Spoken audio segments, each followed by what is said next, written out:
आपको after effects आता है? वाओ! आप एक काम करो ना, जल्दी से मुझे एक ऐसी एनिमेशन बना दो कि पार्टिकल के अंदर ना ऑब्जेक्ट डिसअपियर हो रहा हो। हलवा है क्या? हाँ भाई, वाकई में बहुत आसान है। जस्ट कोई भी लोगो या पीएनजी फॉर्मेट में आप टेक्स्ट इंपोर्ट कर लो, लिख लो, देन उसको हम प्री कॉम कर लेते हैं ताकि उसकी जो बाउंडिंग बॉक्स है वो बड़ी आपके पास जो कंप्लीट साइज है आपका जो रेजोल्यूशन आउटपुट का उसके बराबर हो जाए, और एज अ कॉम भी वो बन जाएगा, तो रिप्लेसमेंट में आसानी होगी। Just go to the effect relax and select the dust transition. ये जो प्लगइन है ना, ये काफ़ी ईजी है और लाइट वेट, तो ये बड़ा आसानी से काम कर जाएगा। मल्टीपल ऑप्शंस है, लीनियर, नॉइज एंड इमेज। फिलहाल लीनियर पे वर्क करते हैं। देन लीनियर आपके पास just like a this transition, बस हो गया, सिंपल सा, ठीक है। और आगे ऑप्शंस हैं जो इसको और अच्छा रियलिस्टिक करेंगे। फिलहाल तो इसकी डायरेक्शन सेट कर लेते हैं। हमारे पास लेफ्ट साइड पे एंगल है, इसको हम चेंज कर लेते हैं just like a linear wipe, ठीक है। इसीलिए कहता हूँ बेसिक प्रैक्टिस करते रहो ताकि आपके लिए आसानी हो, ठीक है। अप्लाई करेंगे की frame, move the slider on 2 second और 2.5 सेकेंड, इस तरह से आप बढ़ा लो उसको, और उसके बाद आप देखोगे कि आपके पास ये इस तरह से डिसअपियर होना शुरू हो जाएगा। लेकिन थोड़ा सा इशू क्या है, यहाँ पहले से ही एक फेदर वैल्यू ज़्यादा होने की वजह से लीनियर का जो शेड है वो थोड़ा ज़्यादा आ रहा है। उसका जो वर्क है वो करेगा ऑपेसिटी मैप, ठीक है। यहाँ आप देखो इजी एज नहीं है, कंप्लीट नहीं है, गैप देखे है, यहाँ से आके अब स्टार्ट से ही वो वाइप होना शुरू हो जाएगा, ठीक है, एज पर कर्व। ये देखो आपके पास, तो ये इतनी आसानी से ही जस्ट कंट्रोल हो जाता है। इसकी स्पीड स्लो कर लेते हैं, काम करते हैं। और उससे पहले जो फेदर का एज है उसको वैल्यू कम करते हैं ताकि बहुत ज़्यादा फेदर वैल्यू ना लगे, ठीक है। कुछ इस तरह से। हाँ, अब इसकी स्पीड स्लो कर लेते हैं। Just select the layer, then press U key on a keyboard, और लास्ट के की फ्रेम को मूव करके आप यहाँ से यहाँ ले गए। चले जी, अब हमने करना क्या है, हमने थोड़े से कुछ ऑप्शंस हैं उनके ऊपर वर्क करना है।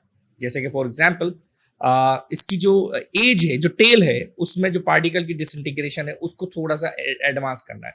मींस इसकी जो डिस्टोर्शन वैल्यू है वो थोड़ी सी सेट करनी है। जैसे कि यहाँ पे मल्टीपल ऑप्शन है, फ्लूइड सोर्स है, फ्रैक्टल है, यहाँ पे क्यूबिक है, और जैसे कि फॉर एग्जाम्पल स्पायरल है। स्पायरल मीन्स ट्विस्ट, ठीक है। तो लाइक देखिए इस तरह से टर्न होगा और ऐसे डिसअपियर हो जाएगा। फिलहाल अभी हम इसमें सेलेक्ट कर लेते हैं फ्लूइड, जस्ट लाइक स्मोक और लिक्विड फॉर्म ना, मल्टीपल आ जाएंगे। तो डिस्टोर्शन इसका वैल्यू बढ़ाओ तो देखो पार्टिकल्स अपीयर होना शुरू हो गए। इसी तरह से इसके मल्टीपल ऑप्शंस पे वर्क कर लो, स्केलिंग थोड़ी सी सेट कर लो, ठीक है ना, रिड्यूस, इंक्रीज और डिक्रीज करें। मैं यहाँ कोई वैल्यू टाइप इसलिए नहीं कर रहा, आप रैंडम, ये पार्टिकल क्या रैंडम है, इसमें विंड भी आएगा, ग्रेविटी भी आएगा आगे चल के, तो इस तरह से आप इसको बड़े अच्छे तरीके से जो है ना कंट्रोल कर लोगे, इसलिए कोई फिक्स वैल्यू नहीं है इसकी, ठीक है। और एक और चीज, इसको हम फुल रेजोल्यूशन पे करते हैं। अब आप देखोगे कितना लाइट वेट है, जैसे मैंने आपको देखो लाइव जारी हो रहा है, ठीक है। आपको इसके लिए इतनी ज्यादा बार बार प्रीव्यू के लिए कोई रैंडर या कुछ करने की ऐसा जरूरत नहीं है, और ये एक बहुत क्विक, एक अच्छा सा रिजल्ट प्रोड्यूस कर देता है आपके पास, ठीक है, स्टैंड ऑफ टाइम, है ना।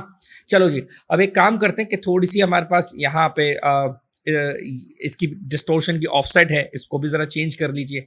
क्या हो कि जब टेल इसकी पार्टिकल की बने तो थोड़ा सा लार्ज, देन फिर लो वैल्यू, देन हाई, इस तरह से मल्टीपल रैंडम वैल्यूज पे आप थोड़ी सी ना वर्कआउट करो, आपको बहुत मतलब हेल्प देगा। तो इस तरह से देखो ये डायरेक्ट सिर्फ, और अभी हमने कंप्लीट ऑप्शन करे नहीं है, ये कितना कूल हो गया है, ठीक है। चलो अब एक काम करते हैं कि इसकी जो कह रहे हो कि शाइन है, शाइन, अच्छा व्हाट इज शाइन ना, शाइन इसके अंदर जो हाईलाइटेड पार्टिकल्स है उनको क्रिएट कर देगा, लाइक दिस, छोटे छोटे टिनी पार्टिकल्स। एक तो वो है जो डिसअपियर हो रहे हैं, कुछ एक्स्ट्रा भी होते हैं, ठीक है, कुछ एक्स्ट्रा भी होते हैं। ये थोड़े से कम लग रहे हैं, इनको मैं काम करता हूँ, बढ़ा देता हूँ। तो जस्ट इसकी जो इंटेंसिटी है जस्ट मैंने इंक्रीज कर ली, थोड़े से डेंसिटी भी बढ़ा देते हैं, ठीक है, यानी कि क्वांटिटी। तो ये आपके पास जो है ना बड़ा कूल हो जाता है। अब इसको जरा हम प्ले करके देखते हैं। वाओ, तो ये बड़ी आसानी से बहुत अच्छा जो है पार्टिकल डिसइंटीग्रेशन बन गया, ठीक है। चलो अब एक काम करते हैं, फोर्सेस पे वर्क कर लेते हैं।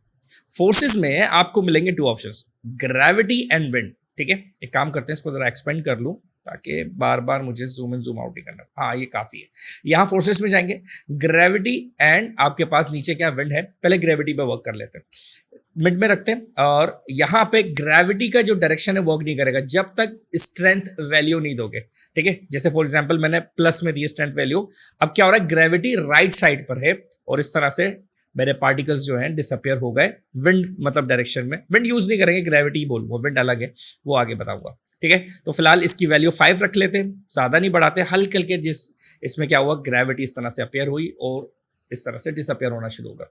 ये भी बड़ा कूल हो जाता है। इसको अगर माइनस साइड पे लेके जाएंगे तो ये कुछ इस तरह से वर्क करेगा, ठीक है ना। आप इस तरह से इसको भी यूज कर सकते हो लाइक दिस।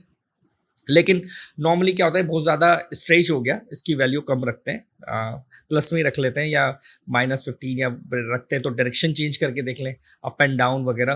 तो यहाँ पे -15, -5 या +5, +15 इस तरह की वैल्यू सही रहेगी। हाँ, अगर आपकी रिक्वायरमेंट ज़्यादा वैल्यू की तो आप दे सकते हो भाई, ठीक है ना। तो ये चीज़ें आपके लिए बड़ी आसान है। चलो यहाँ विंड डायरेक्शन भी देख लेते हैं और विंड की स्ट्रेंथ भी बढ़ा देते हैं, ठीक है। जैसे विंड की स्ट्रेंथ बढ़ाई, जैसे अप की तरफ कर लिया, ठीक है, और या डाउन कर लेते हैं, काम करते हैं डाउन कर लेते हैं। तो अच्छा, ज़्यादा इसमें ना डिफरेंस नहीं है ग्रेविटी और विंड में ना। विंड में बस आपके पास जो जी स्ट्रेंथ दे देता है या कुछ इस तरह से वर्क कर लेगा, तो आप मल्टीपल इस पर वर्क कर सकते हो, ठीक है ना। यहाँ पे आने के बाद जस्ट लाइक दिस, इसको भी अपेयर कर लो। चलो एक काम करते हैं, लास्ट ऑप्शन है ट्रांसफॉर्म 2D। अब 2D में एक नॉर्मल क्या है, आपकी इसकी पोजीशन है, स्केलिंग है, सारी चीज़ें। ऊपर जो सबसे फर्स्ट ऑप्शन है 3D अनचेक है, इसको चेक करते हैं। तो यहाँ 3D में हमें मिल जाएगा rotation X, Y and Z like this. इसको मैंने टर्न कर लिया 3 डायमेंशन है, कूल। देन उसके बाद आप हिट प्रीव्यू 0 की फॉर अ नंपैड। अच्छा, इसके जो वैल्यू ज़्यादा है, एक काम करते हैं, इसको ज़रा सेट कर लेते हैं। अगेन जाएंगे फोर्स में, फोर्स पैनल में, और यहाँ पे मेरे पास जो स्ट्रेंथ है विंड की, इसको थोड़ा सा कम कर लेते हैं। इसको हम कर लेते हैं जस्ट थोड़ा सा वैल्यू कम, देन 0 एंड 3। चलो जी, थोड़ा सा बढ़ाएंगे। अब हम इसको ज़रा प्ले करके देखते हैं, तो ये कूल सा एक इफेक्ट बन जाता है, आराम से डिसअपेयर हो गया। तो ये बड़ा आसान है, इस तरह से आप वर्क कर सकते हो। Let's change the type. ये लीनियर पे था। अब आते हैं नॉइस में, कुछ नहीं करना, जस्ट नॉइस सेलेक्ट किया है। नॉइस क्या है, रैंडम स्पॉट्स होते हैं, ठीक है ना। तो इसकी स्टार्ट और एंड की वैल्यू थोड़ी सेट करनी होगी। लीनियर मतलब जो वाइप एनिमेशन की थी, ये खुद ही इसमें से क्या कर लेगा, पार्टिकल को डिसइंटीग्रेट करेगा। तो ये बहुत कूल है। इमेज सेलेक्ट कर लेते हैं। इमेज में क्या है, सिर्फ और सिर्फ आपको क्या करना पड़ेगा, इमेज इंपोर्ट करनी पड़ेगी। जैसे कोई भी एक इमेज इंपोर्ट करते हैं, drag and drop on our timeline, hide कर लेते हैं फिलहाल। और जब हमने इमेज ऑप्शन सेलेक्ट किया तो नीचे लेयर सिलेक्शन आ गई कि वो लेयर पैनल उसमें होनी चाहिए टाइमलाइन पे। अब इमेज के हिसाब से ये स्पोर्ट्स क्या करेगा, स्पोर्ट्स को सिलेक्ट करेगा और उनको डिसइंटीग्रेट कर देगा। डिस्पर्जन इफेक्ट जैसे कहते हैं ना, वो बनना शुरू होगा। ये भी कूल है, तो इस तरह से भी कर सकते हैं। और ये ज़रूरी नहीं आप ये टेक्स्ट के साथ करें। जैसे सपोज एक काम करते हैं, इसको नॉइस रहने देते हैं, इमेज हम अपनी डिलीट कर देते हैं टाइमलाइन से, ठीक है। और जो प्रीकॉम बनाया था, जिसका एडवांटेज मैं बता रहा हूँ, ये एक सब फोल्डर की तरह बन जाता है। डबल क्लिक और हम अपनी कोई भी एक इमेज इसके अंदर ड्रैग एंड ड्रॉप, थोड़ा रिसाइज करते हैं, प्रेस S की फॉर स्केल।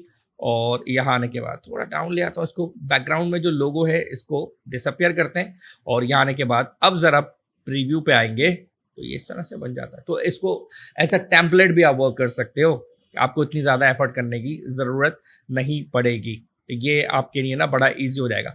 तो आज के लिए बस इतना ही। आई होप आज की जो क्लास है आपके लिए काफ़ी हेल्पफुल रही होगी। लाइक करो, शेयर करो इस वीडियो को, ज़्यादा सब्सक्राइब करो VFX 101 को, और बेल आइकन पर क्लिक करना मत भूलना। Thank you.